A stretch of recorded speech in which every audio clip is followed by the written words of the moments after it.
തൊള്ളയിട്ട് നമ്മളെയൊക്കെ നെഞ്ചത്ത് തൊള്ളയിടൂടെ? ചായക്ക് കുറ്റിങ്ങനെ നിക്കല്ലേ?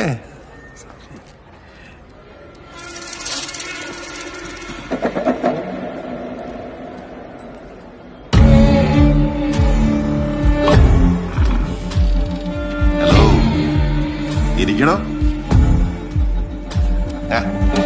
ഇരിയടാ, നന്നായിട്ടൊക്കെ ഉറങ്ങിയോ നീ? നീ എന്താടാ നമ്മുടെ ഒന്ന് ഫോൺ എടുക്കാത്ത?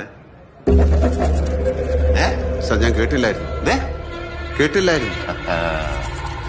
കേൾക്കാത്തതോ അതോ കേട്ടില്ല എന്ന് നടിക്കാൻ തീരുമാനിച്ചോ?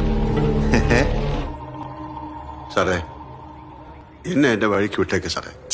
എടാ, എന്റെ വഴി നിന്റെ വഴി അങ്ങനൊന്നുമില്ല, നമ്മുടെ വഴി. പക്ഷെ ആ വഴിയിലോട്ടെ മൂന്നാമതൊരാള് നമ്മുടെ അനുവാദമില്ല